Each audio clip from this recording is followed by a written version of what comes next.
अस्सलाम वालेकुम।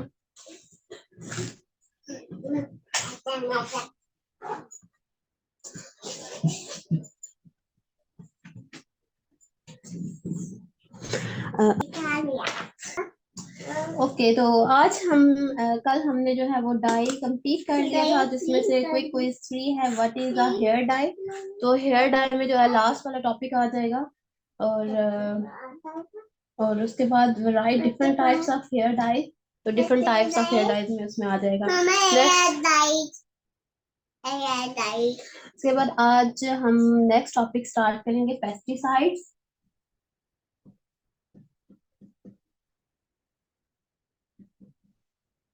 वलीदा बोला।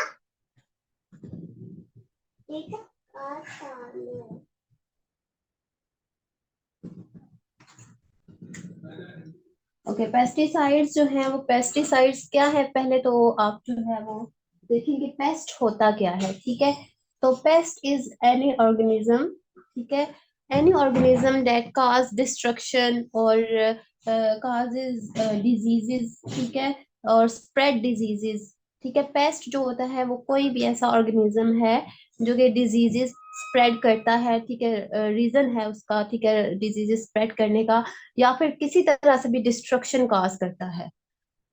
ठीक है, तो पेस्ट जो है वो आ जाएगा। आप उसको, इस पेस्ट को, या वो ऐसा कोई भी ऑर्गेनिज्म जो कि हमारे लिए परेशानी का बायस है, डिस्ट्रक्शन कॉज कर रहा है। अच्छा, एक मिनट। आपको क्रोमोफोर्स एंड क्रोमोफोर एक्सप्लेन कर दूं। हाँ, क्रोमोफोर्स जो होते हैं ना, क्रोमोफोर्स इसमें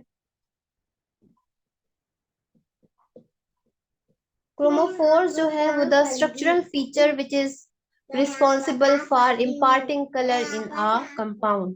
ठीक है, जो कलर्ड कंपाउंड्स हैं उनमें जो कलर की रीजन बन रहा है, ठीक है, जो स्ट्रक्चरल फीचर उसको बोलते हैं क्रोमोफोर। ठीक है, तो ज्यादातर जो है वो अनसैचुरेशन। अब क्रोमोफोर वैसे तो आपको मतलब नॉर्मली हमें जो कॉमन पता होता है कि कोई किसी भी किसी भी चीज का कलर जो है वो हमें क्यों नजर आता है। तो वो कलर हमें इस वजह से नजर आता है कि वो आप कहते हैं कि लाइट जो है वो एक पार्टिकुलर वेवलेंथ की लाइट जो है वो एब्जॉर्ब कर रहा है, और जो जिस कलर की लाइट जो है वो कोई भी चीज रिफ्लेक्ट कर रही है वो कलर हमें उस चीज का नजर आता है। ठीक है, जैसे अब कोई हमें कोई चीज ब्लू कलर की नजर आ रही है, तो इसका क्या मतलब है कि वो ब्लू वेवलेंथ की या ब्लू कलर की वेव लाइट जो है वो रिफ्लेक्ट कर रही है, तो इसलिए हमें वो ब्लू कलर नजर आ रहा है। तो अब जो है वो लाइट एब्जॉर्ब कौन करेगा। ठीक है, तो जो है वो एक्साइटेशन ऑफ इलेक्ट्रॉन्स होते हैं। इलेक्ट्रॉन जो है वो excite करते हैं एक एनर्जी लेवल से हायर एनर्जी लेवल में। तो वो एनर्जी लेवल का जो एनर्जी डिफरेंस होता है उसके अकॉर्डिंग कोई भी सब्सटेंस जो है वो एब्जॉर्ब करता है लाइट, और बाकी जो है वो रिफ्लेक्ट कर देता है। तो अब जो क्रोमोफोर है, क्रोमोफोर में भी यही होता है, the structural feature which is responsible for imparting colour in a compound. अगर कोई कंपाउंड जो है वो कलर्ड नजर आ रहा है, तो मोस्टली जो है ये अनसैचुरेटेड डबल बॉन्ड जो होता है जब ये कंजुगेशन में प्रेजेंट होता है। ठीक है,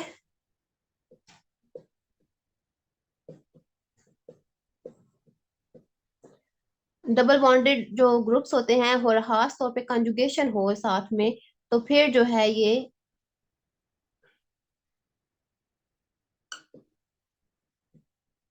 एज अ क्रोमोफोर एक्ट कर सकता है। इसी तरह से क्रोमोफोर्स जो होते हैं, कार्बोनाइल जो है वो भी क्रोमोफोर्स में ही आता है। लेकिन क्रोमोफोर्स जो होते हैं वो टू टाइप्स के होते हैं। एक होते हैं डिपेंडेंट क्रोमोफोर्स, और सेकंड टाइप होती है इंडिपेंडेंट। इंडिपेंडेंट क्रोमोफोर्स वो होते हैं कि जो सिंगल वन जो है, जैसे डायएजो है, ठीक है, एन नाइट्रोजन नाइट्रोजन, ये एजो ग्रुप है। ठीक है, ठीक है, तो अब ये एक ही होगा ना, ठीक है, एक ही ग्रुप प्रेजेंट होगा तो ये कलर इम्पार्ट कर देगा। यानी कि इसकी एब्जॉर्प्शन स्पेक्ट्रम वो है ऐसी मैक्सिमम, मतलब ये विजिबल रीजन में एब्जॉर्ब करता है और रिफ्लेक्ट करता है। तो इस वजह से ये कलर जिसमें भी एजो ग्रुप प्रेजेंट होगा ना, तो वो उसका कलर जो है ना किसी न किसी कलर का होगा। डब्ल्यू नहीं होगा। जाओ चलिए। अच्छा, अब जो है कि जो इंडिपेंडेंट होते हैं वो होता है कि सिर्फ एक भी, जैसे एजो ग्रुप है, ये सिर्फ एक भी ग्रुप प्रेजेंट होगा तो ये कलर इम्पार्ट कर लेगा, तो इसको कब बोलेंगे इंडिपेंडेंट क्रोमोफोर। और डिपेंडेंट क्रोमोफोर वो होते हैं कि जिसमें जैसे अब कार्बोनाइल है, तो जब ये एक कार्बोनाइल सिर्फ प्रेजेंट होगा तो इसकी वजह से कोई कलर नहीं होगा, क्योंकि इसका एब्जॉर्प्शन स्पेक्ट्रम या ये जो एब्जॉर्ब करता है वेवलेंथ, ये यूवी रीजन में करता है, यूवी रीजन की जो वेवलेंथ है उसको एब्जॉर्ब करता है। तो यूवी रीजन तो जो है वो विजिबल ही नहीं होती। तो जो ग्रुप्स जो हैं वो विजिबल रीजन में एब्जॉर्ब करते हैं, उन्हीं की वजह से जो है वो कलर किसी भी कंपाउंड में आता है, क्योंकि वो विजिबल रीजन में ही रिफ्लेक्ट करेंगे। तो आप कार्बोनाइल देखें, अगर सेपरेट एक ही ग्रुप प्रेजेंट होगा तो ये कलर इम्पार्ट नहीं कर सकेगा, लेकिन अगर इसके साथ कॉन्जुगेशन में कोई और ग्रुप भी साथ में प्रेजेंट होगा, यानी कि जो कॉन्जुगेट कर रहा है, तो फिर जो है ये कलर कलर इम्पार्ट करेगा। ठीक है, क्योंकि उसमें इसकी एब्जॉर्प्शन स्पेक्ट्रम जो है वो लॉन्गर वेवलेंथ की तरफ शिफ्ट हो जाएगी। कम वेवलेंथ मतलब लेस एनर्जी को रिक्वायर्ड होगी इलेक्ट्रॉन को जो है वो एक्साइट करने के लिए। तो फिर जो है ये विजिबल रीजन में, यानी कि लॉन्गर वेवलेंथ की जो लाइट है वो एब्जॉर्ब करेगा और वही रिफ्लेक्ट करेगा, जिसकी वजह से हमें ये कलर नजर आएगा। ठीक है, अब ये तो हो गए क्रोमोफोर्स। तो नेक्स्ट जो है दूसरा एक जो टर्म है वो है ऑक्सोक्रोम। ऑक्सोक्रोम जो है द फंक्शनल, ये इनको आप फंक्शनल ग्रुप कह सकते हैं या ग्रुप ऑफ एटम्स कह सकते हैं। ये खुद तो कोई कलर इम्पार्ट नहीं करते, ठीक है, लेकिन ये जो इसकी एब्जॉर्प्शन है इसको इफेक्ट करते हैं, क्रोमोफोर की जो एब्जॉर्प्शन। फॉर एग्जांपल के हो सकता है कि इसकी एब्जॉर्प्शन विदाउट ऑक्सोक्रोम जो है, ये जो क्रोमोफोर है ये 240 नैनोमीटर पे जो है ना एब्जॉर्प्शन, मतलब इस वेवलेंथ की जो लाइट है वो एब्जॉर्ब कर रहा है। लेकिन ऑक्सोक्रोम की प्रेजेंट होने की वजह से ये हो सकता है कि इसकी जो वेवलेंथ जो है वो लॉन्गर की तरफ शिफ्ट हो जाए, 280 नैनोमीटर पे चली जाए, ठीक है, या इससे भी ज्यादा हो जाए। तो ये करते हैं कि ये इसकी वेवलेंथ को या तो, या फिर ये होता है कि ये 200 पे चली जाए, या तो ये लॉन्गर वेवलेंथ की तरफ शिफ्ट करते हैं या फिर शॉर्टर वेवलेंथ की तरफ शिफ्ट करते हैं। और ऑक्सोक्रोम का एक और करेक्टरिस्टिक फीचर ये होता है कि इस पे जो है वो ऐसे एटम्स प्रेजेंट होते हैं जिनको हम ऑक्सोक्रोम कह सकते हैं, जिसके ऊपर जो है वो वन लोन पेयर तो लाजमी प्रेजेंट होना चाहिए, जैसे नाइट्रोजन है, ऑक्सीजन है, ठीक है, मोर देन वन भी हो सकते हैं, लेकिन एटलीस्ट वन जो लोन पेयर है वो जरूर प्रेजेंट होना चाहिए। जैसे आप देखेंगे NH2 ये भी ऑक्सोक्रोम में ही आता है, इस पे वन लोन पेयर प्रेजेंट है। OH है, ठीक है, इस पे टू लोन पेयर्स प्रेजेंट हैं। और इस तरह इसके अलावा दूसरा जो काम है ऑक्सोक्रोम का, वो ये क्या है कि ये इसकी जो ये लाइट एब्जॉर्ब कर रहा है उसकी इंटेंसिटी को इनहेंस करता है, यानी कि ज्यादा अमाउंट में ये एब्जॉर्ब करेगा और ज्यादा अमाउंट में रिफ्लेक्ट भी करेगा। तो इसका मतलब है कि जो कलर की इंटेंसिटी है वो भी ऑक्सोक्रोम की वजह से होती है। ठीक है, तो ये तो एक चीज हो गई, ये जो बेसिक मैं आपको स्ट्रक्चरल फीचर आपको बता दिया। अब ऑक्सोक्रोम का और क्या काम होता है, ऑक्सोक्रोम का ये काम होता है फिक्सेशन या फिक्सिंग प्रॉपर्टी ऑफ डाई जो होती है। ठीक है, एक डाई है, ठीक है, वो फिक्स हो जाता है फैब्रिक के ऊपर, तो उसकी जो फिक्सिंग प्रॉपर्टी है वो ऑक्सोक्रोम की वजह से होती है कि ऑक्सोक्रोम के यही जो ग्रुप्स हैं ये एसिडिक भी हो सकते हैं, बेसिक भी हो सकते हैं। जैसे अब ये OH है, आप इसको एसिडिक ऑक्सोक्रोम कहेंगे, क्यों? क्योंकि ये इफेक्टिव होगा एसिडिक मीडियम में, तो इस वजह से आप इसको एसिडिक कहेंगे। और ये बेसिक टाइप है तो आप इसको क्या कहें, ये भी बेसिक है मतलब, लेकिन ग्रुप तो ये बेसिक है, लेकिन आप इसको एसिडिक कहेंगे क्योंकि ये एसिडिक मीडियम में इफेक्टिव होगा। तो आप यहाँ पे ऑपोजिट जो है वो उस तरह से यूज करेंगे। हाँ, तो ये जो है वो फिक्सिंग प्रॉपर्टीज की जो है जो डाई है उसकी भी जो है वो ऑक्सोक्रोम की प्रेजेंस की वजह से होती है, क्योंकि ऑक्सोक्रोम जो है वो क्या करता है, ये बॉन्डिंग बनाता है फैब्रिक का जो स्ट्रक्चर होता है। फैब्रिक में फॉर एग्जांपल अगर वूल है तो वूल में अमीनो ग्रुप प्रेजेंट है, और जो डाई है डाई में जो है वो ऑक्सोक्रोम जो है OH प्रेजेंट होगा, तो ये OH के थ्रू जो है वो बॉन्ड बना के फिक्स हो जाएगा, यानी कि उस पर जैसे कलर चढ़ाते हैं ना फैब्रिक पे, तो वो उस तरह से।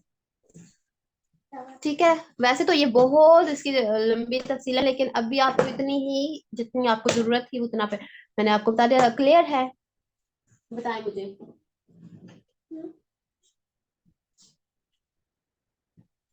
ठीक है, अब आपको जो है यहाँ पे डिफरेंट टाइप्स के डाइज है उनमें पता लिखा होगा कि क्रोमोफोर, क्रोमोफोर मीन के जो कलर है कंपाउंड का वो इस ग्रुप की वजह से है, ठीक है ना।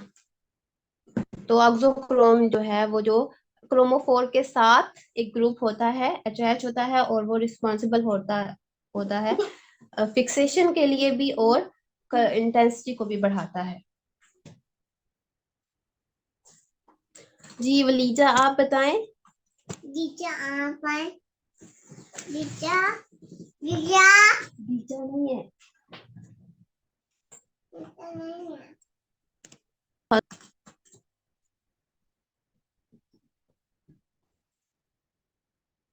ओके, तो पेस्टिसाइड्स जो हैं वो paste is any organism that spread diseases and cause destruction. तो फिर उन पेस्ट में जो है वो इंसेक्ट्स भी आ जाएंगे, उनमें हर जो डिफरेंट अनवांटेड प्लांट्स होते हैं तो वो भी आ जाएंगे। तो इसमें जो है या भी जो फंजाई हैं, वायरसेस, बैक्टीरिया, ये सब आ जाएंगे, ठीक है। और जो केमिकल्स इनको किल करने के लिए यूज किए जाते हैं उनको हम जो है वो कलेक्टिवली, ये पेस्ट जो है वो एक ब्रॉड टर्म है, कलेक्टिवली जो है वो सारे जो इंसेक्ट्स वगैरह, फंजाई, वायरसेस, बैक्टीरिया, उन सबको पेस्ट कहा जाता है, ठीक है। और उनको फिर किल करने के लिए जो केमिकल्स यूज होते हैं उनको क्या बोलेंगे, कलेक्टिवली पेस्टिसाइड्स, ठीक है। Pesticide is a substance use to kill the pest, ठीक है, यूज टू कंट्रोल और किल। कुछ जो है वो किल कर देते हैं, ठीक है, और कुछ जो होते हैं उनकी ग्रोथ को स्टॉप कर देते हैं।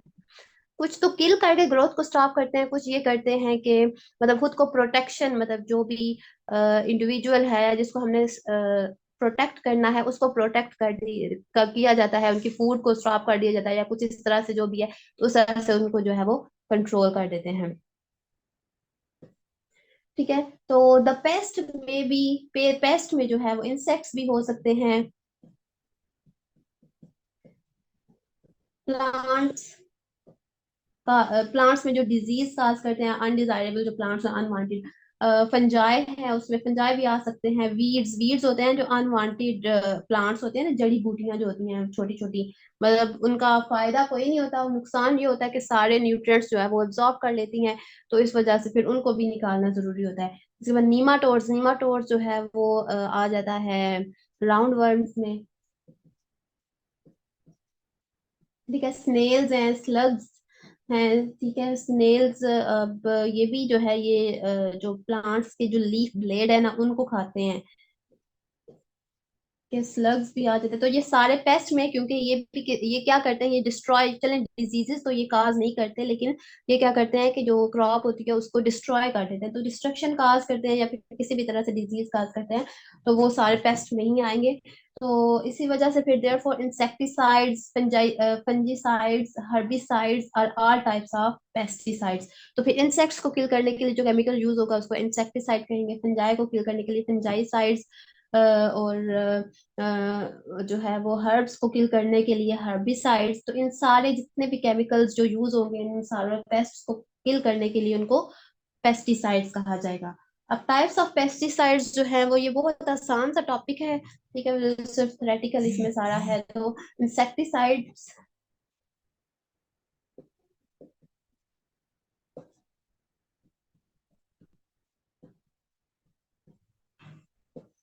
ओके, तो insecticides are chemicals use to control insects. जैसे नेम ही इंडिकेट कर रहा है कि जो इंसेक्ट्स हैं उनको कंट्रोल करने के लिए जो यूज होता है, तो इंसेक्टिसाइड्स का सिस्टेमिक्स, इंसेक्टिसाइड्स मतलब जो केमिकल्स हैं उनको जो है वो सिस्टेमिक्स भी क्या कहा जा सकता है।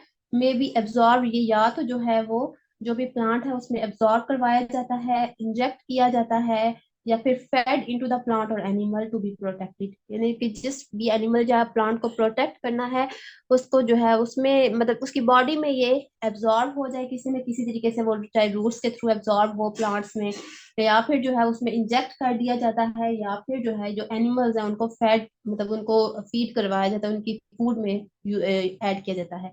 तो when the insect feeds on this plant और एनिमल, और जो इंसेक्ट जो है जैसे वो बाइट करता है किसी एनिमल को या प्लांट में से जो है वो उसका नेक्टर जो उसे है वो लेता है, तो वो जब उसको इंजेक्ट मतलब उसको इंसेक्ट जो है वो फीड करेगा उस पे, तो वो it ingest the systemic chemical and is killed. तो इस तरह फिर इंसेक्टिसाइड भी उसकी फीड के साथ ही चला जाएगा उसकी बॉडी में और वो किल हो जाएगा। नेक्स्ट है माइटिसाइड,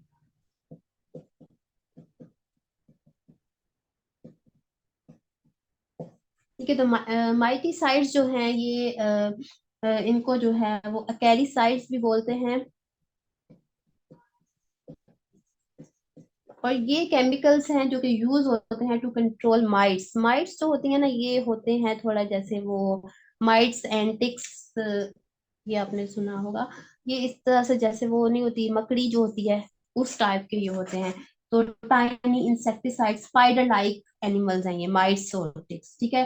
स्पाइडर लाइक एनिमल्स हैं। तो miticides are very similar in action to insecticide, बिल्कुल इंसेक्टिसाइड्स की तरह ही इनका एक्शन है कि ये भी जब जो है जिसको प्रोटेक्ट करना होता है उसको जो है वो उसको मतलब ये लाजमी नहीं इंजेस्ट करें, लेकिन ये है कि ये भी क्या करेंगे कि अकैरी अकैरी फार्म्स जो है या माइट्स एंड टिक्स को जो है वो किल कर देंगे।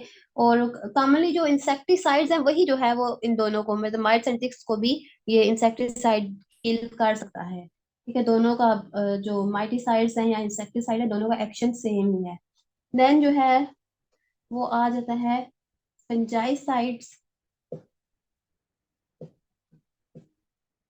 फंजाइसाइड्स, फंजाइसाइड्स नेम से फंजाई को जो है वो किल करता है। तो fungicides are chemical use to control the fungi, ठीक है, ये कंट्रोल करेगा, उसके स्प्रेड को जो है वो स्टॉप करेगा। विच काज मोल्ड्स, ठीक है, रॉट्स, ये सारे जो मतलब फंजाई की वजह से जो काज हो रहे होते हैं। एंड प्लांट डिजीजेस, प्लांट्स में डिफरेंट टाइप की डिजीजेस जो है वो फंजाई की वजह से होते हैं, उनको कंट्रोल करता है। Fungicide work by coming in contact with the fungus, क्योंकि फंगस जो है उनको स्वेलो नहीं कर सकता। ठीक है, फंगस तो डाइजेस्ट क्या करता है कि जो भी फूड उसने लेना होता है वो डाइजेस्ट वहीं पे उसको मतलब एंजाइम जो है वो रिलीज करके जो है वो उसको ब्रेक डाउन करता है और फिर उसको जो है वो एब्जॉर्ब कर लेता है। तो जो है वो fungicide work by coming in contact with the fungus because fungi do not swallow in the normal sense. तो जैसे हम लोग स्वेलो करते हैं उस तरह से तो वो नहीं कर सकता। तो इसलिए जब ये फंजाइसाइड तभी वर्क करेगा जब फंगस जो भी है, फंगस है या ठीक है वो इन कांटेक्ट होगा। ठीक है, इसका मतलब है कि जहाँ पे फंगस है उसके ऊपर, डायरेक्ट उसके ऊपर आप जो है वो फंजाइसाइड ये केमिकल पुट करेंगे तो तभी उसका फायदा होगा। अदरवाइज ये नहीं होगा कि वो उसको इंजेस्ट कर लेगा, तो इंजेस्ट करने का इसमें कोई नहीं है। देन जो है वो हर्बिसाइड्स आ जाता है। तो हर्बिसाइड यानी कि जो हर्ब्स होते हैं, अनवांटेड प्लांट्स होते हैं, उनको किल करने के लिए जो यूज होता है chemical. herbicides are chemicals of, ये क्या आज हो रहा है, मेरा हाथ बार बार लग जाता है। Herbicides are chemicals used to control unwanted plants. These chemicals are bit different from other pesticides. दूसरे पेस्टिसाइड से जो है ये थोड़ा सा डिफरेंट करते हैं क्योंकि they are use to kill or slow down the growth of some plants rather than to protect them. यानी कि ये क्या होता है कि पहले तो हमने जो इंसेक्टिसाइड यूज किया है या माइटिसाइड या फंजाइसाइड जो हमने यूज किया उसमें हम प्लांट्स को प्रोटेक्ट कर रहे थे। ठीक है, क्योंकि ये सारी चीजें प्लांट्स में ही डिजीज काज करता है। लेकिन हर्बिसाइड्स ने क्या करना है, इसने प्लांट्स को प्रोटेक्ट नहीं करना, इसने प्लांट्स को किल करना है। ठीक है, और वो भी कौन से अनवांटेड प्लांट्स को। तो ये क्या करता है कि ये तो या तो फिर जो है वो जो अनवांटेड प्लांट्स होते हैं उनकी ग्रोथ को या तो स्लो करता है, ठीक है, कि वो कोई ना कोई एंजाइम्स को जो है इनहिबिट करके या किसी तरह से उसका मेटाबॉलिक प्रोसेस को इफेक्ट करके या फिर जो है वो उसको किल कर देता है। तो सम हर्बिसाइड जो है वो किल एवरी प्लांट इन कांटेक्ट, मतलब एवरी प्लांट, ये होता है कि हर किस्म के प्लांट्स उनमें, चाहे वो हमारे जो है जो रिक्वायर्ड है वो भी और जो अनवांटेड है वो भी, उन सबको किल कर देते हैं। while others kill only certain plants, लेकिन कुछ ऐसे होता है कि वो सिलेक्टिव होते हैं कि जरा उनका सारा स्टडी किया जाता है, स्ट्रक्चर स्टडी किया जाता है, कोई अगर डिफरेंस हो किसी में मतलब जो अनवांटेड है और वांटेड है तो उसी को ही कैच करके तो उसी के अकॉर्डिंग जो है वो केमिकल बनाया जाता है ताकि वो सिलेक्टिवली उन्हीं पर एक्ट करे, बाकी जो प्लांट्स हैं वो महफूज रहें। तो हर्बिसाइड्स जो हैं वो भी टू टाइप्स के इस तरह से हो जाएंगे। एक तो होगा नॉन सिलेक्टिव हर्बिसाइड्स, तो नॉन सिलेक्टिव मतलब वो जो कि सारे प्लांट्स के लिए टॉक्सिक ही हैं। एंड देन सिलेक्टिव हर्बिसाइड्स, ठीक है, जो कि सम प्लांट्स को किल करते हैं विद लिटिल और no injury to the other plants, के मतलब या तो दूसरे प्लांट्स को बिल्कुल कोई फर्क नहीं उनसे पड़ता या फिर थोड़ा बहुत फर्क पड़ता है लेकिन कि उनकी ग्रोथ पर कोई इतना हाँ ज्यादा इफेक्ट नहीं करता। देन जो है वो रोडेंटिसाइड्स। रोडेंटिसाइड्स जो होते हैं ये रोडेंट्स, जो रोडेंट्स एक क्लास है, ठीक है, जिसमें ये नेम जो है वो इन ऑर्गेनिजम्स की जो है वो स्पेसिफिक जो उनके टीथ का स्ट्रक्चर होता है या फिर उनके जो जॉज है उस वजह से उनको कहा जाता है रोडेंट्स, ये नेम दिया गया है। और रोडेंशिया जो है वो इनका उनकी क्लास नेम है। तो रोडेंटिसाइड्स जो हैं वो केमिकल्स हैं जो कि रोडेंट्स को किल करने के लिए। अब रोडेंट्स में क्या इनका स्पेसिफिक किस्म के खास किस्म के टीथ उनमें आ जाते हैं रैट्स, यानी कि जो कुतरते हैं ना चीजों को, वो उस टाइप के इसमें आएंगे, रैट्स आ जाते हैं। माइस, पीस, रैट्स टाइप की होती है। बैट्स और कुछ दूसरे रोडेंट्स से रिलेटेड जो है ना, मतलब स्क्रिल्स हैं और मतलब रोडेंट्स में जो है वो इसी किस्म के ना, इन्हीं की टाइप के आएंगे और एनिमल्स जो हो सकते हैं, मोल्स और पता नहीं क्या क्या। ठीक है, तो इन रोडेंट्स को किल करने के लिए रोडेंटिसाइड्स होते हैं। देन निमेटिसाइड्स एंड निमेटिसाइड्स जो कि नीमाटोड्स को किल करते हैं, round worms. Nematicides are chemicals used to control nematodes. Nematodes जो हैं ये tiny hair-like worms, many of which live in a soil and feed on plant roots. क्योंकि ये soil में रहते हैं तो ये plant roots पे feed करते हैं, इसलिए ये plants के लिए क्योंकि सारा जब वो nutrients को वो absorb कर लेंगे तो plants के लिए जो है वो ये अच्छा नहीं होगा, तो इस वजह से फिर उनको kill करना जरूरी है। देन जो है वो मोलस्किसाइड्स, मोलस्किसाइड्स नेम जो है वो फाइलम मोलस्का से इसका जो है वो मोलस्किसाइड्स रखा गया है, क्योंकि स्नेल्स एंड स्लग्स जो है वो फाइलम मोलस्का से बिलोंग करते हैं। तो molluscicides are chemicals used to control the snails and slug. Usually the chemicals must be eaten by the pest to work. तो ये केमिकल जो है वो तभी वर्क करेगा जब पेस्ट जो है यानी कि स्नेल और स्लग इस केमिकल को खाएंगे, ठीक है, उनको इंजेस्ट करेंगे तब जो है वो ये काम करेगा। देन जो है वो रिपेलेंट है, रिपेलेंट की तो एग्जांपल जो है वो मस्कीटो जो है वो भी इसी में आता है। मस्कीटो भी बहुत सारी डिजीजेस काज करता है ना, तो हम जैसे हम लोग जो है वो लोशन या रिपेलेंट रिपेलेंट यूज करते हैं ना, तो इसी तरह से जो repellent is a pesticide that makes a site or food unattractive to a target pest, यानी कि हाँ, वो लेने तो लेने।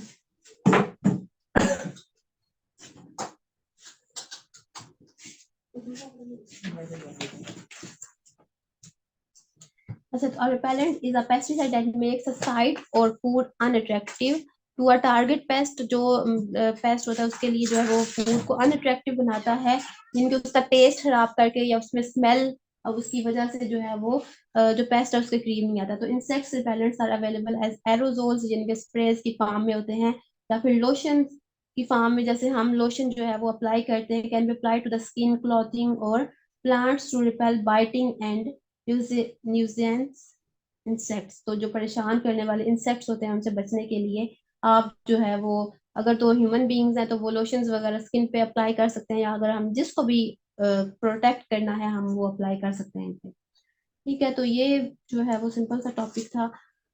देन अब इसके जो है ये जो कोई क्विज 4 है, तो differentiate between pesticides and insecticides. तो पेस्टिसाइड्स जो होते हैं उनमें उसमें सारा कुछ आ जाता है, ठीक है, उसमें सारे इंसेक्टिसाइड हो, फंजाइसाइड्स होंगे, हर्बिसाइड्स होंगे, ये सारे इसमें आ जाएंगे पेस्टिसाइड्स में। और इंसेक्टिसाइड्स में तो एक पार्टिकुलर आएगा ना जो सिर्फ इंसेक्ट्स को किल करता है।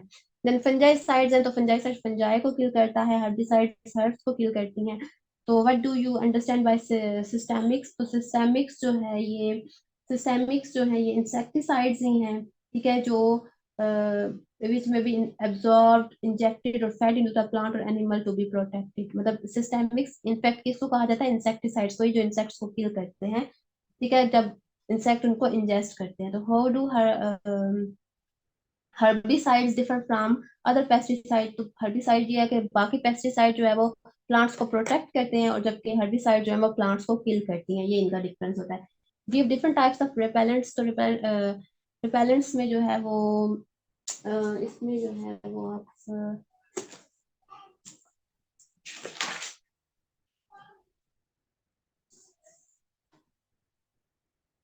Ornamental,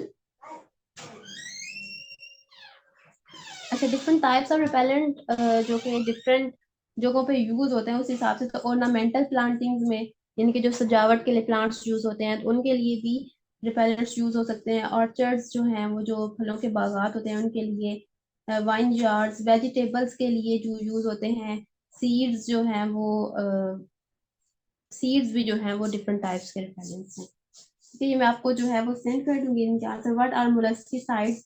molluscicides are chemical used to control snails and slugs.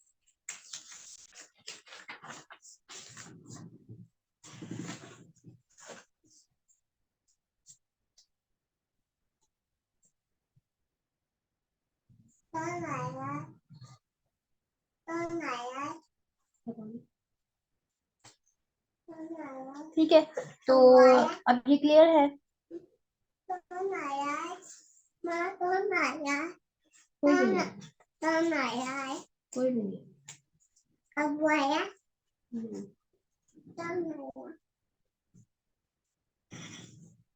तो 5 मिनट्स रह गए। अच्छा, नेक्स्ट जो है, नेक्स्ट टॉपिक हम अभी स्टार्ट करेंगे, पेट्रोकेमिकल। बालू, बालू, बालू, बालू।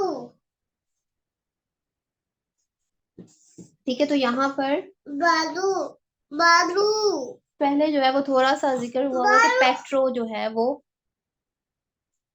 जी, ये लो।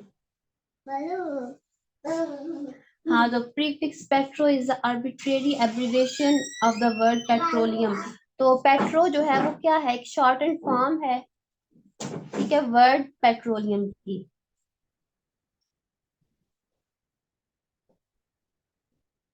ठीक है, और ये पेट्रोलियम वर्ड कहाँ से आया है? पेट्रोलियम वर्ड जो है वो डिराइव हुआ है लैटिन, ग्रीक लैंग्वेज से, ग्रीक से। ग्रीक में जो है वो petro mean,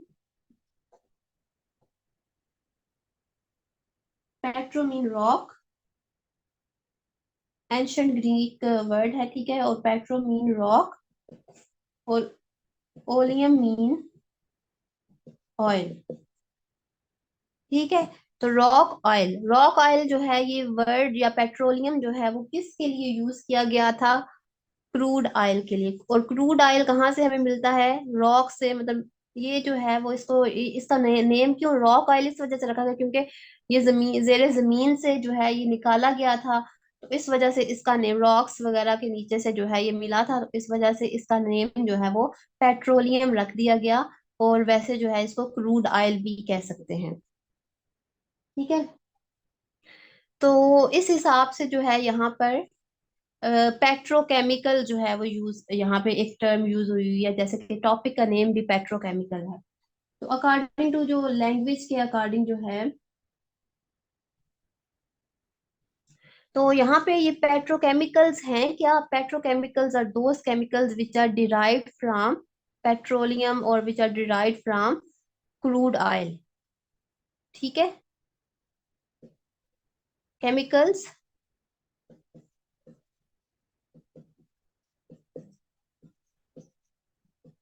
derived from crude oil. ठीक है, तो अब ये देखें कि ये भी क्या है, रॉक ऑयल, ऑयल ही है ना, ठीक है, ऑयल, ऑयल से जो है ये ड्राइव हो रहे हैं। लेकिन पेट्रो का तो मीन रॉक है, ठीक है, तो रॉक केमिकल, तो लेकिन ये तो जो है वो क्रूड ऑयल है, इससे डिराइव हुए हैं। तो इस हिसाब से तो अगर हम जो अकॉर्डिंग टू, मतलब जो लैंग्वेज का जो नॉलेज होता है उसके, एक जो ब्रांच है, उसके अकॉर्डिंग हम देखें, जिस जो कि डील करती है लैंग्वेज के, जो मतलब स्ट्रक्चर ऑफ वर्ड या फिर उसके मीनिंग से जो डील करती है, उसके अकॉर्डिंग हम देखें तो फिर तो हमें इसका नेम जो है ओलियो केमिकल रखना चाहिए। इनके पेट्रोकेमिकल जो है, क्योंकि ये पेट्रोलियम से डिराइव हो रहे हैं, तो इनका नाम तो फिर ओलियो केमिकल्स होना चाहिए ना, यानी कि ऑयल से जो डिराइव हो रहे हैं, the chemicals that are derived from oil, क्योंकि बेसिकली है तो ये ऑयल ही। लेकिन फिर जो है ये टर्म जो है ओलियो केमिकल, ये यूज होती है the chemicals which are derived from the fats of animals and plants. ठीक है, तो ये टर्म जो है ये ओलियो केमिकल, ये उन के लिए, उन प्रोडक्ट्स के लिए यूज होती है पहले से ही, जो कि एनिमल्स एंड प्लांट्स का जो फैट है उससे डिराइव किए जाते हैं।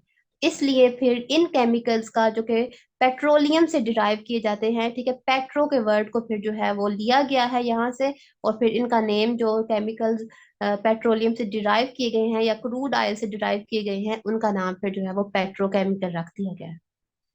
ठीक है, तो यहाँ पे ये थोड़ा सा इसके नेम का इंट्रोडक्शन है। नेक्स्ट अभी हम जो है वो इनकी टाइप्स और क्लासेस पढ़ेंगे, लेकिन अभी टाइम जो है वो खत्म होने वाला है। रिज्वाइन करते हैं तो फिर जो है वो हम बाकी करेंगे।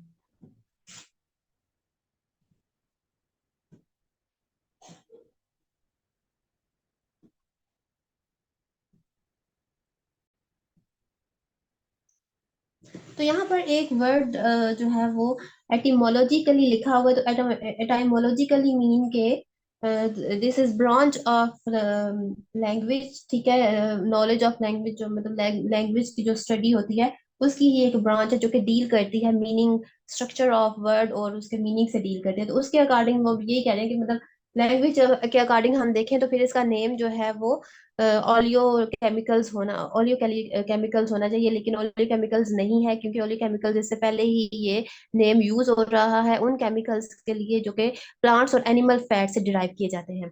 नेक्स्ट जो है वो हम पेट्रोकेमिकल्स के बारे में ही पढ़ते हैं। तो petrochemicals are chemical products derive from petroleum, petroleum से डिराइव की जाती हैं। और वो किस तरह से, क्योंकि जो क्रूड ऑयल है वो क्या है, क्रूड ऑयल जो है वो मिक्सचर ऑफ डिफरेंट हाइड्रोकार्बन्स है।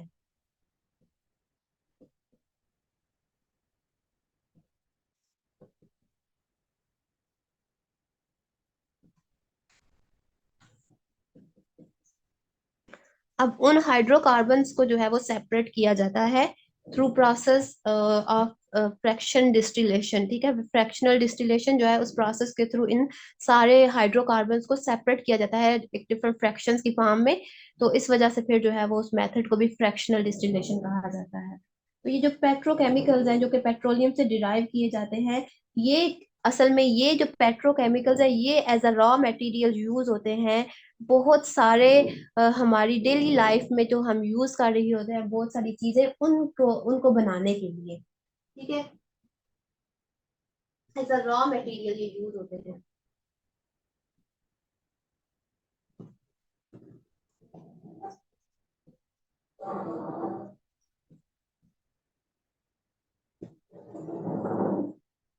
अब ये है कि some chemical compounds made from petroleum और आल्सो, अब ये जो है ये तो पेट्रोकेमिकल हम उन्हीं को कह रहे हैं जो पेट्रोलियम से डिराइव किए जाते हैं, लेकिन अब इन्हीं में से पेट्रोकेमिकल्स में से ही जो पेट्रोलियम से जो कंपाउंड हमें मिल रहे हैं, उन्हीं में से बहुत सारे कंपाउंड्स जो हैं वो दूसरे जो फॉसल फ्यूल्स हैं जैसे कि कोल है, ठीक है, नेचुरल गैस है, उनसे भी हमें मिल सकते हैं। या फिर दूसरे जो रीन्यूएबल रिसोर्सेज हैं, रीन्यू जो एनर्जी के हम जो दूसरे रिसोर्सेज जैसे कॉर्न है उसको हम यूज कर रहे हैं फर्मेंटेशन से, ठीक है, उसके उसको हम जो है वो डिफरेंट उससे जो है वो बायोफ्यूल जो हम बनाते हैं, लिक्विड बायोफ्यूल, ठीक है, तो वो उसमें भी हमें जो है वो बहुत सारे केमिकल्स ऐसे मिल रहे हैं जो कि पेट्रोकेमिकल्स में ही आते हैं, यानी कि जो हमें पेट्रोलियम से डिराइव हो रहे हैं वही जो है वो कोल की अगर हम डिस्टिलेशन करवाएं तो वहां पे भी मिलेंगे, नेचुरल गैस की करवाएं तो उससे भी हमें मिलेंगे, और अगर कॉर्न और शुगर का कैन की जो है फर्मेंटेशन का प्रोसेस से गुजारें तो तब भी हमें वो केमिकल्स मिल जाते हैं। लेकिन बेसिक जो है ये पेट्रोलियम से ही डिराइव किया जाता है, तो इस वजह से इनको पेट्रोकेमिकल्स ही कहा जाएगा। देन जो है वो टाइप्स हैं, कौन कौन सी टाइप्स के केमिकल्स हैं जो कि पेट्रोलियम की डिस्टिलेशन से हमें मिल सकते हैं। तो और उन्हीं को ही हम जो है वो as a raw material use करते हैं पेट्रोकेमिकल इंडस्ट्री में, ठीक है, for synthesis of different compounds, ठीक है, ये बेसिक जैसे अभी हमने जो लास्ट चैप्टर पढ़े थे उनमें हम देखा था कि raw material as a raw material जो है ये जो हमारे पास फॉसल फ्यूल्स हैं इनसे हमें रॉ मटेरियल मिलता है फर्दर केमिकल कंपाउंड सिंथेसाइज करने के लिए। तो ये देखें उनमें से पेट्रोकेमिकल्स भी जो है वो रॉ मटेरियल ही है for synthesis of a number of products, और वो इतने ज्यादा वाइड रेंज ऑफ प्रोडक्ट्स इससे बनती हैं कि इतने के हम डेली लाइफ में भी हम उनको यूज करते हैं, जैसे प्लास्टिक्स हैं, डाइज हैं, एडहेसिव्स हैं, ठीक है, तो ये सारे जो है इन सब में ये जो रॉ मटेरियल यूज हो रहा है वो असल में यही हाइड्रोकार्बन्स ही हैं जो कि इनसे डिराइव किए गए हैं। तो बेसिकली जो है वो थ्री क्लासेस हैं।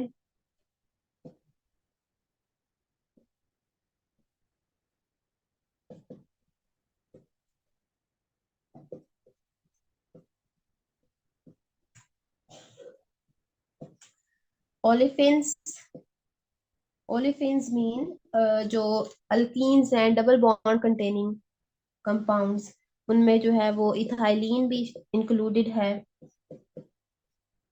और प्रोपाइलिन भी, ब्यूटाडाइन भी है। ठीक है, तो ओलिफिन्स की ये सारी एक पूरी क्लास है। इसमें लाजमी नहीं है कि सिर्फ इथाइलिन प्रोपाइलिन भी होंगे, और भी जो है वो डबल बॉन्डेड जो ओपन चेन है, ठीक है, वो उसमें आएंगे। देन सेकंड क्लास में आ जाते हैं एरोमेटिक्स। एरोमेटिक्स मतलब बेंजीन रिंग कंटेनिंग जो कंपाउंड्स हैं, उसमें से नेफ्थलीन हो सकती है, एंथ्रासीन हो सकती है, नेफ्था हो सकता है, कुछ भी हो सकता है, लेकिन उसकी जो क्लास है वो क्या है, वो एरोमेटिक्स से बिलोंग करते हैं, उसका जो स्ट्रक्चर है उसमें बेंजीन रिंग प्रेजेंट होगी। Then C is synthetic synthesis gas. Synthesis gas जो है ये mixture of carbon monoxide and जो है इसमें आ जाता है साथ में हाइड्रोजन। ठीक है, कार्बन मोनोऑक्साइड और हाइड्रोजन का मिक्सचर है। और कोल, इसको कोल गैस भी बोलते हैं क्योंकि ये कोल को भी जब उससे भी हमें मिलती है, तो इस वजह से इसका नेम जो है वो कोल गैस रखा गया। तो सिंथेसिस गैस इसको हम बोलेंगे। तो ये भी as a raw material use होती है। अब देखते हैं कि ओलिफिन्स हैं या इनके, वैसे तो इनके बहुत ज्यादा यूजेस हैं, लेकिन थोड़ा सा शॉर्ट सा यहाँ पे है कि इनको कहाँ कहाँ पे हम as a raw material use कर सकते हैं। तो ये जो ए यहाँ पे लिखा है, तो ओलिफिन्स इंक्लूड इथाइलिन, जैसे प्रोपाइलिन है, ब्यूटाडाइन है, इसमें ये ओलिफिन्स में जो है वो इथाइलिन हमें मिलता है, प्रोपाइलिन मिलता है और butadiene. Ethylene and propylene are important sources of industrial chemicals. ठीक है, बहुत सारे केमिकल की सिंथेसिस में ये अल्कीन्स यूज होते हैं। और प्लास्टिक प्रोडक्ट्स यानी कि जो पोलीमराइजेशन, इथाइलिन की पोलीमराइजेशन भी होती है। ठीक है, उसके बाद विनाइल क्लोराइड है, विनाइल में भी जो है, विनाइल क्लोराइड की पोलीमराइजेशन से भी हमारे पास प्लास्टिक बनता है। तो ये जो है, ये प्लास्टिक प्रोडक्ट्स जो है वो बनाने के लिए और बहुत सारे दूसरे इंडस्ट्रियल केमिकल्स बनाने के लिए इथाइलिन एंड प्रोपाइलिन यूज होता है। देन ब्यूटाडाइन है, तो ब्यूटाडाइन यूज होता है फॉर मेकिंग सिंथेटिक रबर। ठीक है, एक तो होता है ना नेचुरल रबर होता है जो कि लैटेक्स से बनता है, हमने पीछे पढ़ा था लैटेक्स से बनता है। तो ये जो सिंथेटिक रबर्स हैं जो कि हम खुद सिंथेसाइज करते हैं, वो ब्यूटाडाइन की पॉलीमराइजेशन से बनेगा। नेक्स्ट जो है वो एरोमेटिक्स हैं, तो एरोमेटिक्स इंक्लूड बेंजीन। उसमें कौन एरोमेटिक है वो कौन कौन से आ सकते हैं, उसमें आ सकता है बेंजीन, टोलुइन, जाइलीन। ठीक है, ये सारे बेंजीन कंटेनिंग है। जाइलीन, टोलुइन में वन मिथाइल ग्रुप होता है, जाइलीन में जो है वो पैरा पोजीशन पे टू होते हैं। ठीक है, आई थिंक जाइलीन में मुझे अब थोड़ा सा वो याद नहीं है, लेकिन जाइलीन भी जो है वो इसी से जो है वो उसमें मिथाइल ग्रुप से जो है वो थोड़े से डिफरेंट होते हैं। देन जो है वो एट ऑयल रिफाइनरीज में जो है वो aromatic hydrocarbons are mainly produce by catalytic reforming. अब यहाँ पे देखिए कैटालिटिक रिफॉर्मिंग लिखा हो, तो कैटालिटिक रिफॉर्मिंग क्या होता है? कैटालिटिक रिफॉर्मिंग में असल में ये होता है कि जो स्ट्रेट चेन हाइड्रोकार्बन्स हैं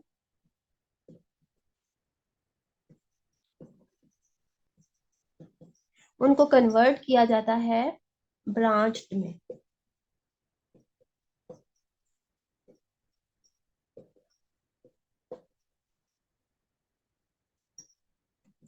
ब्रांच चेन हाइड्रोकार्बन्स में इनको कन्वर्ट किया जाता है। और ये किस तरह से कन्वर्ट किया जाता है, इसमें जो है वो डिफरेंट प्रोसेसेस से गुजारा जाता है, जिसमें क्रैक पॉलीमराइजेशन भी है, डीहाइड्रोजनेशन भी हो सकती है, आइसोमराइजेशन भी हो सकती है।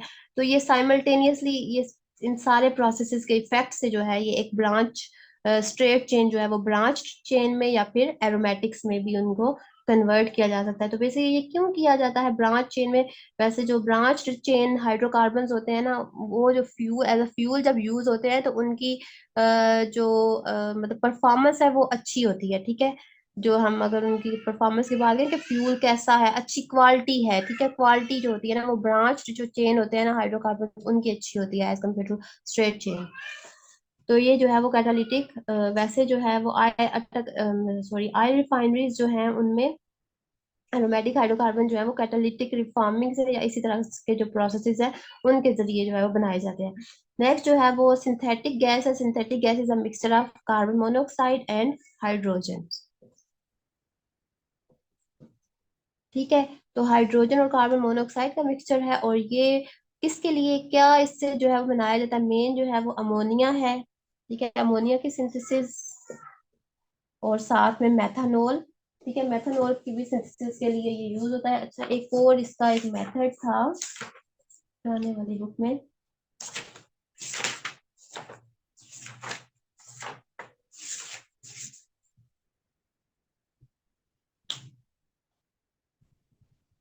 ये देखिए, ये मेथनॉल जो है ना, इंडस्ट्रियल प्रिपरेशन यहाँ पे लिखी हुई है। ठीक है, तो इसमें ये इसी मेथड मतलब कोल गैस जो है, इसको कोल गैस, हाँ सॉरी, वाटर गैस, ठीक है हाँ। कार्बन मोनोऑक्साइड और हाइड्रोजन गैस का जो मिक्सचर है वो उसको बोलते हैं, मुझे नाम इसका जो है वो भूल रहा था, मैंने कहा कुछ है इसका, तो ये वाटर गैस है। ठीक है, इससे मेथनॉल प्रिपेयर किया जाता है और अमोनिया। देन अमोनिया जब प्रिपेयर किया जाता है तो अमोनिया को फिर नेक्स्ट हम बहुत सारे केमिकल्स को प्रोड्यूस करने के लिए यूज करते हैं, as a raw material. Fertilizers है, जैसे यूरिया है। मेथनॉल जो है वो भी बहुत सारे केमिकल्स को सिंथेसाइज करने के लिए यूज होता है, एज अ सॉल्वेंट भी यूज होता है और केमिकल इंटरमीडिएट भी यूज होता है। तो बेसिकली अब ये यहाँ पे list of significant petrochemicals and their derivatives, यानी कि अब आपने देखना है कि जो मतलब थ्री क्लासेस है, बेसिक थ्री क्लासेस है इथाइलिन पेट्रोकेमिकल्स की, उनसे हम जो है वो फर्दर कौन कौन से केमिकल्स जो है वो प्रिपेयर कर सकते हैं।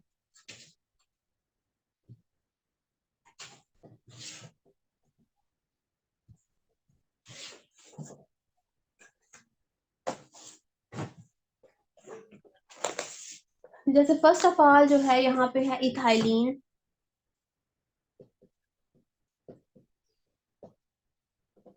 इथाइलिन तो जो है वो सिंपलेस्ट ओलिफिन है, और इथाइलिन का वैसे जो है वो as a ripening hormone use किया जाता है। बहुत सारे फ्रूट्स ऐसे होते हैं ना कि जिनको मतलब अनराइपेंड फार्म में ही उतार लिया जाता है, क्योंकि अगर वो उधर ही उनको राइपनिंग के लिए छोड़ा जाए तो वो खराब हो जाता है। तो राइपनिंग हार्मोन जो है वो उनमें इथाइलिन जो है असल में यूज की जाती है उन फलों को पकाने के लिए या राइप करने के लिए। वैसे जो है ये सिंपलेस्ट ओलिफिन है।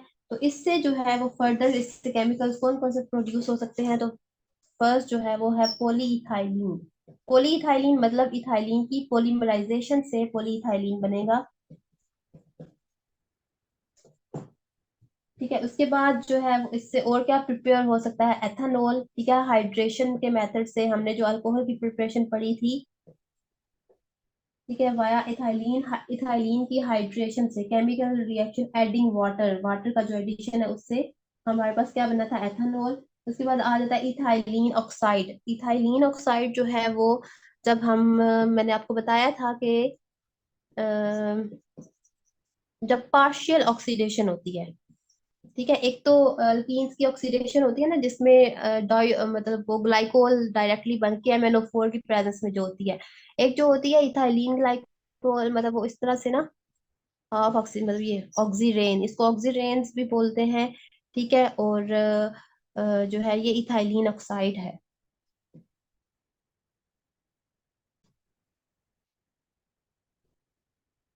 तो ये इथाइलिन ऑक्साइड, अब अगर इसको हम फर्दर जो है वो इसकी हाइड्रेशन करवाएंगे तो क्या होगा कि तो इथाइलिन ग्लाइकोल हमारे पास बन जाएगा।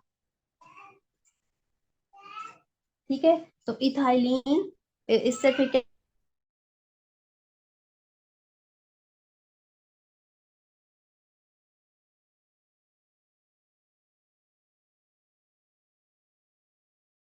तो ईथर्स, ग्लाइकोल ईथर्स जो है ये बनेंगे। कंडेंसेशन जो हमने अल्कोहल की कंडेंसेशन से मतलब कंडेंसेशन पढ़ी थी ना अल्कोहल्स की, जिसमें मोनोहाइड्रिक अल्कोहल, अल्कोहल वाले चैप्टर में आप देखिएगा, जिसमें जो है वो अगर एक्सेस में हम जब अल्कोहल यूज करते हैं तो क्या बनता है, ईथर्स बनते हैं H2SO4 की प्रेजेंस में। एक में डिहाइड्रेशन होती है और एक में जो है वो दूसरी सिचुएशन में जब एक्सेस ऑफ अल्कोहल यूज करेंगे तो फिर ईथर्स बनते हैं। तो यहाँ पे भी ऐसा ही होगा कि वो जो H2SO4 वाला है ना, कंडेंसेशन के थ्रू, ग्लाइकोल कंडेंसेशन के थ्रू ग्लाइकोल ईथर्स बनते हैं। ठीक है, और इथाइलिन ग्लाई ऑक्साइड से ही फिर जो है वो एथॉक्सिलेट्स बनते हैं। एथॉक्सिलेट्स जो हैं वो तो नहीं पढ़ा हुआ आपने, लेकिन एथॉक्सिलेट जो है वो आप याद कर लीजिएगा, वो उसके डिटेल में इतने जाने की जरूरत नहीं है। तो उसके बाद जो है वो आ जाता है विनाइल एसीटेट। विनाइल एसीटेट मतलब विनाइल, आपको मैं बता दूं कि विनाइल क्या होता है, CH2 डबल बॉन्ड CH। ठीक है, ये होता है इस ग्रुप को बोलते हैं विनाइल। अब विनाइल के साथ यहाँ पर Cl अटैच होगा तो इसको बोलेंगे विनाइल क्लोराइड। अब यहाँ पर एसीटेट है, मतलब कि यहाँ पर एस्टर जो है वो, तो ये एस्टेरिक मतलब C++O CH3, ये एसीटेट ग्रुप अटैच है तो ये होगा विनाइल एसीटेट। तो विनाइल इथाइलिन है तो इथाइलिन से विनाइल एसीटेट भी बनाया जा सकता है। फिर उसके बाद 1,2-डाइक्लोरोइथेन, तो इसकी जो है वो क्लोरीनेशन से 1,2-डाइक्लोरोइथेन भी बन सकता है। 1,2-डाइक्लोरोइथेन से फर्दर जो है वो टेट्राक्लोरोइथाइलिन, ट्राइक्लोरोइथाइलिन, विनाइल क्लोराइड। देखें विनाइल क्लोराइड जो है वो इस तरह से, मतलब CH2 +1 CH और यहाँ पे Cl, विनाइल क्लोराइड बन जाता है। और विनाइल क्लोराइड जो है इसकी पोलीमराइजेशन से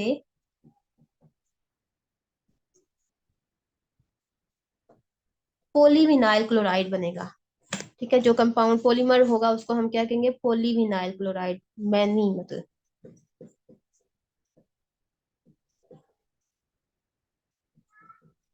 और पोलीविनाइल क्लोराइड को वैसे जो है वो आपने ये सुना भी होगा, कहीं पे भी लिखा हुआ PVC प्लास्टिक।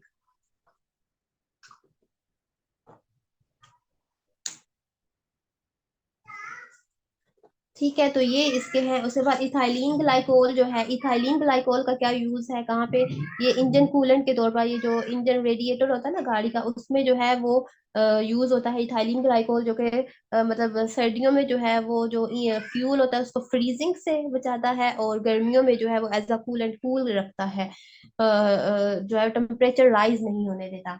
और सेकंड जो है वो पोलिएस्टर, पोलिएस्टर मतलब ये भी पॉलीमर्स ही है, लेकिन पॉलीमर्स जो है इसमें जो पॉलीमर्स के दरमियान जो बॉन्ड होगा वो जो एस्टर बॉन्ड होता है, जैसे C++O O R, मतलब इस तरह की बॉन्डिंग जो है वो इसमें प्रेजेंट होगी, तो पॉलीएस्टर जो है वो बनेंगे भी।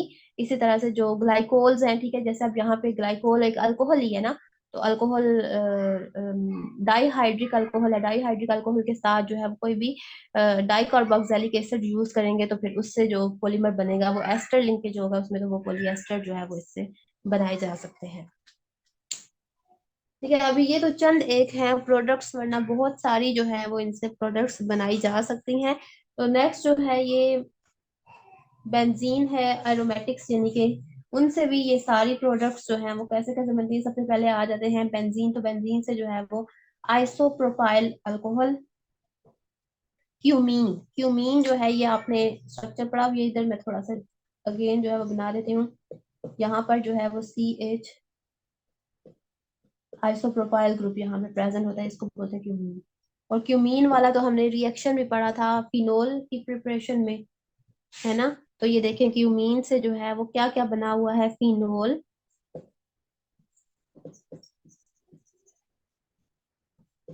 एसीटोन। ठीक है, एसीटोन वाला भी आई थिंक पढ़ा था, जिसमें ये ब्रेक करता है और यहाँ से एसीटोन बनता है। देन बाइस्फिनोल, बाइस्फिनोल मतलब टू फिनोलिक ग्रुप है, ये हमने नहीं पढ़ा हुआ। और क्यूमीन को एज अ सॉल्वेंट भी यूज किया जाता है। ठीक है, अब उसके बाद बाइस्फिनोल है, तो बाइस्फिनोल से जो है वो पॉलीथाइलीन बनता है। ठीक है, उसके बाद यहाँ पे देखें बेंजीन है, तो बेंजीन की हाइड्रोजनेशन से क्या बनेगा,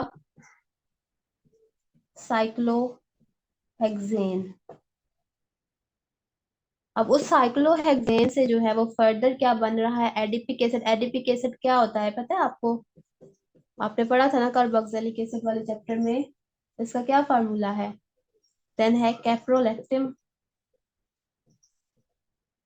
और इन दोनों से फिर जो है वो पॉलीइथाइलीन भी बनते हैं। तो उसके बाद बेंजीन की नाइट्रेशन से नाइट्रोबेंजीन बनते हैं, नाइट्रोबेंजीन से एनिलीन बनता है, एनिलीन से मिथाइलीन डाइफिनाइल। ठीक है,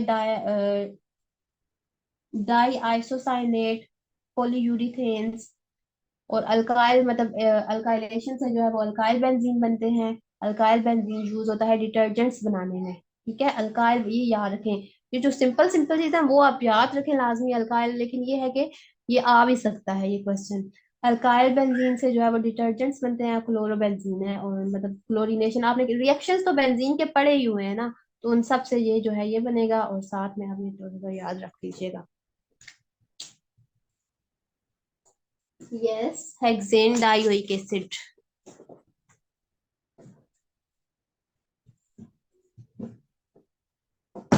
ठीक है। तो बाकी जो है ये गैसेस जो है सिंथेटिक गैसेस, इनका एक तो मेथानॉल वाला आपने यूज पढ़ लिया है।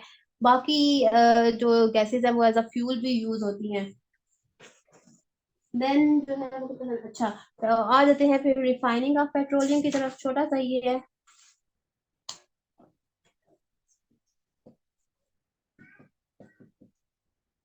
अब क्रूड ऑयल जब वो ग्राउंड से निकालते हैं, तो तब जो है वो, एक मिनट मार्केट चेंज करना।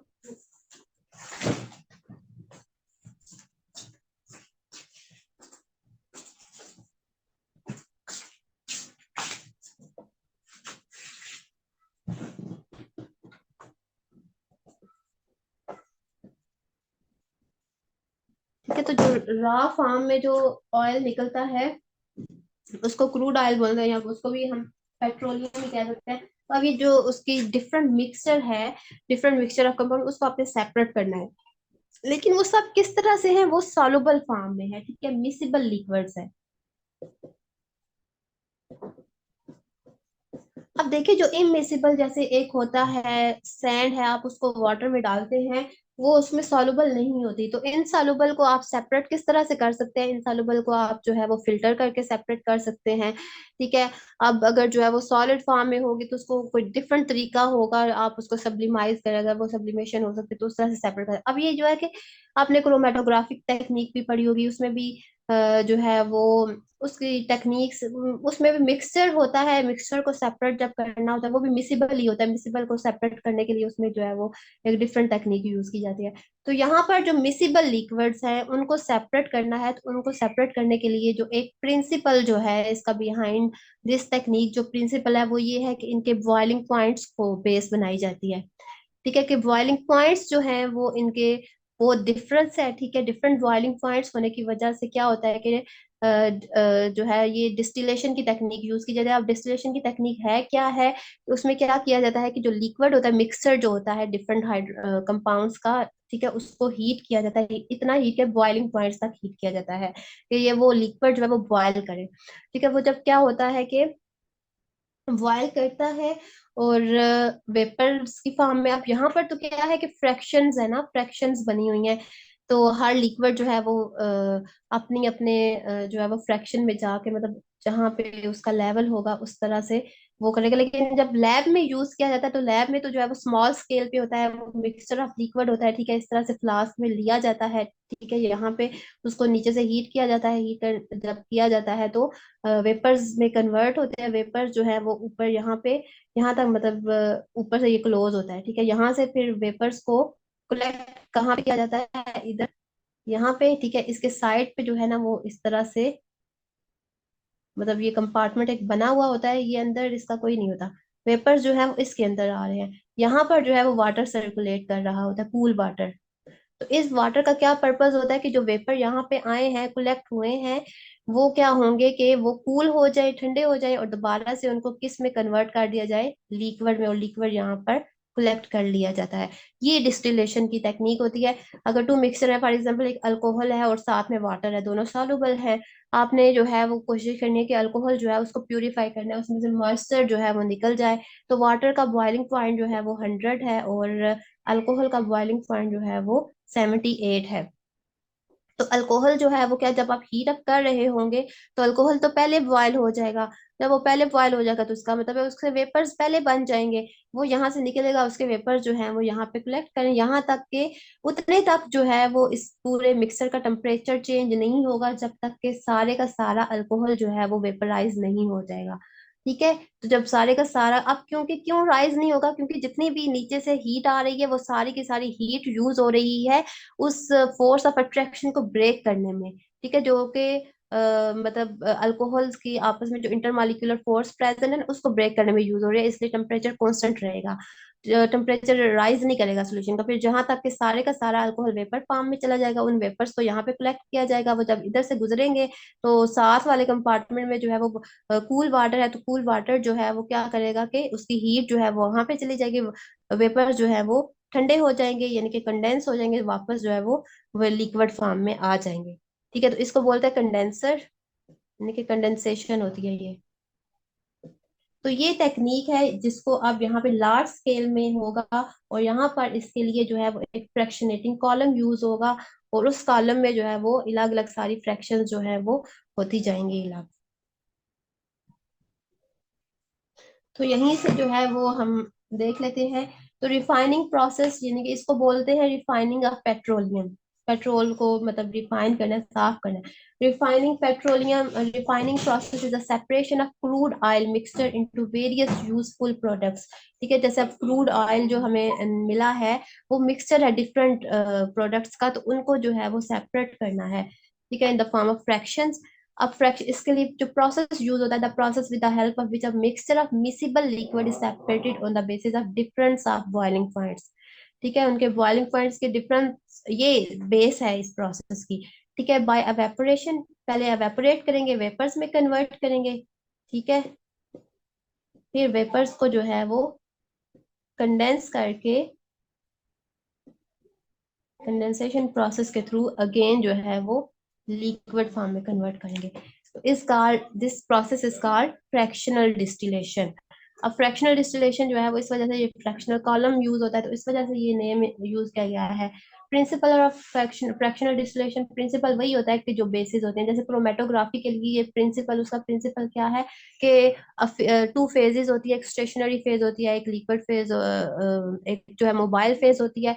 तो जो मिक्सचर होता है जिसकी अफिनिटी जो है वो टूवर्ड्स लिक्विड मतलब मोबाइल फेज ज्यादा है, या फिर जो स्टेशनरी फेज है उसकी तरफ ज्यादा है, तो इस बेस पे वो जो मिक्सचर होता है उसके कंपोनेंट सेपरेट हो जाते हैं। कुछ कंपोनेंट्स की अफिनिटी ज्यादा होती है, वो पहले सेपरेट हो जाते हैं, और कुछ की कम होती है तो वो जो है वो जल्दी सेपरेट नहीं होते या पीछे रह जाते हैं। इस वजह से वो सारे जो है कंपोनेंट्स अलग हो जाते हैं, फिर उनको सेपरेट कर लिया जाता है जो भी क्रोमेटोग्राफिक पेपर होता है उससे। तो इसमें क्या होता है कि the principal of fractional distillation is based on separation of substance depending upon their boiling points की बेस पे हमने सेपरेट करना है। Substances having low boiling points, यानी कि जिनके लो बॉइलिंग पॉइंट्स है, वो क्या करेंगे, वो हाईली वोलेटाइल भी हैं, ठीक है, जल्दी जो है वो वेपर्स में कन्वर्ट हो जाते हैं। बॉयल आउट फर्स्ट, वो पहले बॉयल हो जाएंगे, जिस तरह से अभी मैंने आपको अल्कोहल और वाटर की एग्जांपल दी है। while the fractions that are slightly higher boiling point, तो जो हायर बॉइलिंग पॉइंट्स वाले हैं या लो वोलेटाइल है, वो बाद में बॉयल होंगे, तो जो पहले हो जाएगा सेपरेट आउट होंगे, तो पीछे रह जाने में बाद में होंगे, तो ये इसके सबकी सेपरेशन हो जाएगी। This process is continued until residue is left behind. मतलब ये उस तक प्रोसेस तक जो है वो किया जाता है, यहाँ तक कि एक रेजिड्यू जिस जो कि उस टेम्परेचर पे 400 नॉर्मली जो है वो 400 डिग्री सेल्सियस तक हीट किया जाता है। ठीक है, तो इस तक जो है वो क्या होता है कि इतने तक जितने भी फ्रैक्शन जो होती हैं, हाइड्रोकार्बन जो होते हैं, वो बॉयल हो सकते हैं, वो सारी की सारी फ्रैक्शन सेपरेट हो जाती हैं। बाकी जो रेजिड्यू रह जाता है, तो वो जो है वो फिर नीचे पीछे रह जाता है। तो this process is residues vapours of each fraction are collected and condense separately. तो सारे वेपर्स जो है यहाँ पे फ्रैक्शंस में कलेक्ट किए जाते हैं, और उनको फिर कंडेंस करके सारी फ्रैक्शंस को सेपरेट कर लिया जाता है। तो मेथड्स के जो है यहाँ पे पूरे मेथड जो है वो उसके पॉइंट्स लिखे हुए हैं, और फ्रैक्शनेटिंग टावर है ये। ठीक है, तो यहाँ पर ये देखें, ये इधर जो है ये फॉर एग्जाम्पल ये क्रूड ऑयल है। ठीक है, इधर इसको हीट किया जाता है। हीट किया जाता है यहाँ पे, crude oil is heated in a furnace under high pressure in the presence of 400। ठीक है, 400 डिग्री सेल्सियस तक इसको इन्होंने हीट करना है सबसे पहले। और यहाँ से रिफाइनिंग ऑफ, यहाँ पे भी देख लेंगे, is carried in a tall fractionating tower, ये इस तरह का। This process consist of following steps. तो सबसे पहले आपने ये इसको हीट करना है under high pressure at 400 degree Celsius पे। फिर जो है वो, अब यहाँ पे जब ये वेपर्स जब इसके बनना शुरू हो जाएंगे, ठीक है, जो भी होगा वो सबसे पहले जो वेपर्स बनेंगे, ठीक है, ये फ्रैक्शनेट वो यहाँ से इधर से ये फ्रैक्शनेटिंग टावर में जो है वो एंटर होंगे।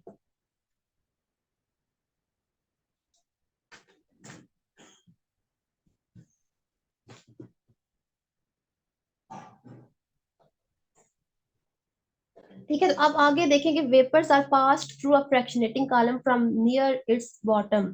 ठीक है, तो ये जो है यहाँ से बॉटम के करीब से गुजर के जाएंगे। तो जो है वो नेक्स्ट है hot vapours rise up in the column and gradually cool down and condense. जो हॉट वेपर्स हैं वो ऊपर राइज करेंगे और फिर ग्रेजुअली वो कूल होंगे और कंडेंस होंगे।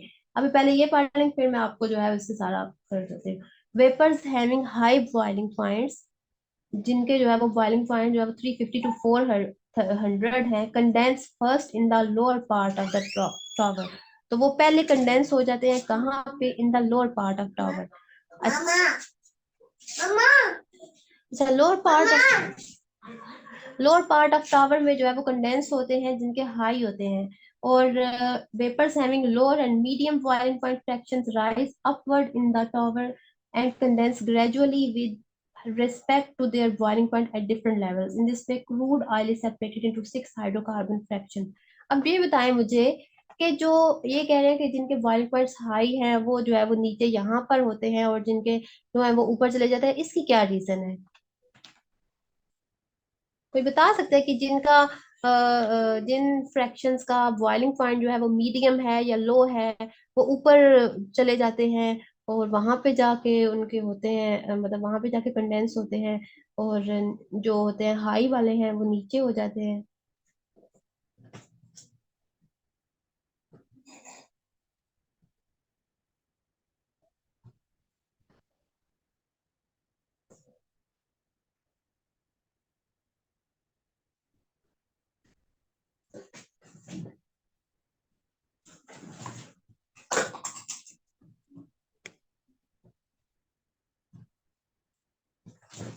अच्छा, मैं आपको बताती हूँ कि ये देखें कि जो स्मॉल मॉलिक्यूल्स हैं, ठीक है, अब इनमें क्या, ये नॉन पोलर है। तो नॉन पोलर में क्या, कौन से फोर्सेस प्रेजेंट होते हैं? वॉन्डर वॉल फोर्सेस होती हैं। तो जो स्मॉल साइज के मॉलिक्यूल्स हैं उनका तो जाहिर है उनमें वॉन्डर वॉल फोर्सेस की स्ट्रेंथ इतनी ज्यादा नहीं होगी, तो वो तो उन जल्दी बॉयल भी कर लेती हैं। ठीक है, उनका लो बॉइलिंग पॉइंट होगा, वो वेरी वोलेटाइल होंगे। ठीक है, इस वजह से वो पहले जो है वो करेंगे, फ्लो भी वो इजीली कर सकते हैं और इजीली वो बर्न भी हो सकते हैं। एग्निशन जो है वो उनकी इजी होती है।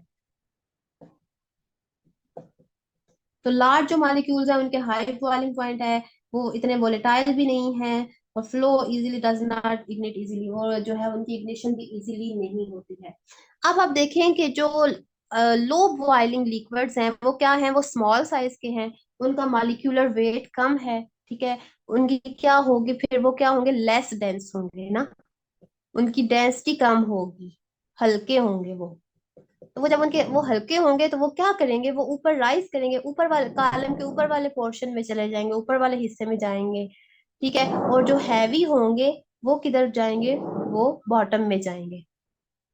ठीक है, तो फिर जो है ये सारे फिर अपनी मतलब जो बॉटम में आएंगे, ठीक है, बॉटम में जाए, नीचे उन्होंने डायरेक्ट नीचे उनके लिए पहुंचना जो है वो आसान है। तो इसलिए जो लार्ज साइज के मॉलिक्यूल्स है, हाई बॉइलिंग पॉइंट जिनके हैं, वो नीचे वाले level पे जल्दी पहुंच जाएंगे। तो इधर वो कंडेंसर लगे हुए हैं, कंडेंसर में जो है जल्दी वो कंडेंस हो जाएंगे।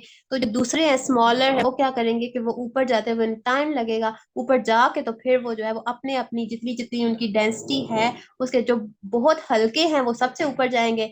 फिर उसके बाद नीचे आएंगे, इधर इधर इधर अपने अपने कंपार्टमेंट के अकॉर्डिंग, अपनी अपनी डेंसिटी के अकॉर्डिंग जो है वो फ्रैक्शंस में, मतलब जो भी उनके जो यहाँ पे कंपार्टमेंट्स बने हुए हैं वहां पे वो कंडेंस होते जाएंगे और वहां पे वो कलेक्ट कर लिए जाएंगे in the form of liquid.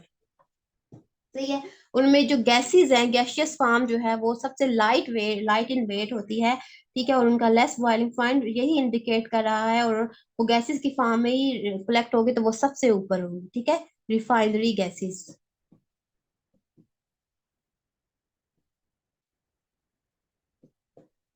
सही है, रिफाइनरी गैसेस जो है वो सबसे ऊपर होंगी, और फिर उसके बाद जो है वो बाकी उसके नीचे जो है आ जाएगा गैसोलीन, यानी कि पेट्रोल। पेट्रोल भी जो है वो लो मॉलिक्यूलर वेट है, इसलिए तो इतनी जल्दी वो बर्न हो जाता है, उसकी विस्कोसिटी भी लेस होती है, लो बॉइलिंग पॉइंट है, लिक्विड फॉर्म में होता है।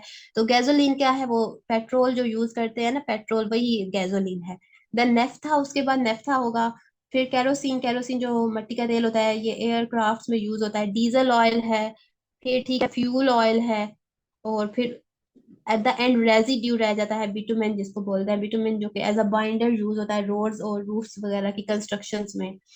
ठीक है, तो ये तो अभी ये प्रोसेस आज हम इतना ही करते हैं फ्रैक्शनल डिस्टिलेशन तक, बाकी ये सारी जो है ये हम इंशाल्लाह कल कर लेंगे। ठीक है, कि कहाँ कहाँ पे ये सारे जो हमें हमारे पास जो फ्रैक्शंस आई हैं उनको हम कहाँ कहाँ पे यूज कर सकते हैं। ठीक है, क्योंकि आप बताएं कोई कंफ्यूजन या कुछ, मतलब क्लियर है ये वाला प्रोसेस?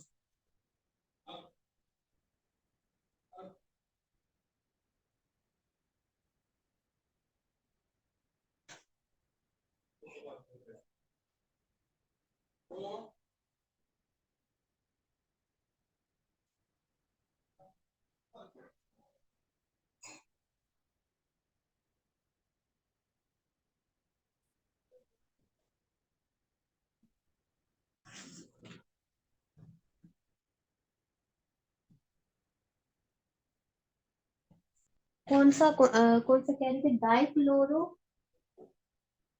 डाइक्लोरो इथेन टेट्राक्लोरो इथेन कैसे बनता है? अच्छा,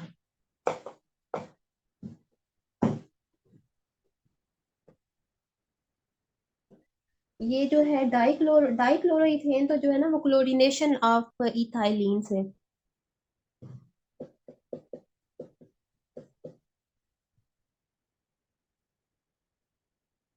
इथाइलिन है ना, CH2।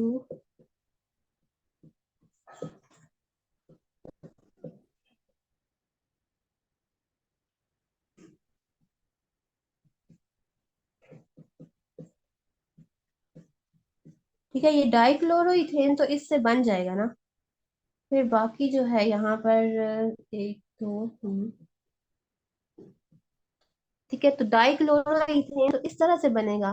फिर अगर तो हमने जो है वो टेट्राक्लोरोइथेन बनाना है, तो फिर हम इसकी जो है वो पहले हम इसको अल्काइंस में कन्वर्ट करेंगे ना। ठीक है, अल्काइंस इनके ट्रिपल बॉन्ड आएगा तो फिर जो है वो हम उसे टेट्राक्लोरो बना सकते हैं।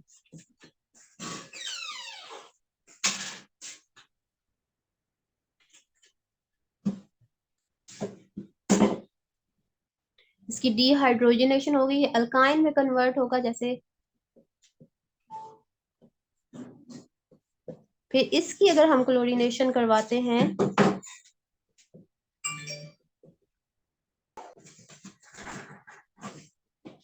1 2 3 4, हाँ।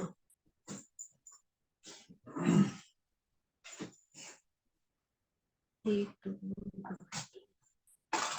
ठीक है, तो ये टेट्राक्लोरो और डाइक्लोरो जो है वो इस तरह से बना, इथाइलीन से जो है अगर आपने बनाना है तो फिर ये इथाइलीन को जो है वो अल्काइन में जो है वो कन्वर्ट करेंगे ना। वो एक होता है, एक ट्यूब प्रोसेस है, ठीक है, जिसमें जो है वो अल्काइन प्रोड्यूस की जाती है। तो उससे जो है वो अल्काइन अल्काइन से फिर जो है वो टेट्राक्लोरो। ठीक है, क्लियर है? अच्छा, ये टेट्राक्लोरो इथाइलीन है यहाँ पे। तो टेट्राक्लोरो इथाइलीन जो है वो भी फिर फिर वो जो है ये जो इसमें यहाँ पे ये जो लिखा हुआ है ट्राइक्लोरो इथाइलीन या विनाइल क्लोराइड, तो फिर ये वन इसमें फिर एज अ रिएजेंट इथाइलीन से तो हम ये प्रिपेयर करेंगे, फिर इससे जो है वो डिफरेंट प्रोसेस से डीहाइड्रोहेलोजिनेशन वो, तो उससे तो इथाइलीन बनेगी, और फिर इथाइलीन से जो है वो फिर क्लोरीनेशन। ठीक है, सही है, बाकी जो है ये। हाँ, आपने जो क्वेश्चन किया था उसके अकॉर्डिंग तो यही है कि अल्काइन जो है उससे टेट्रा उनकी क्लोरीनेशन से टेट्रा क्लोरोइथेन बनते हैं, और जो अल्की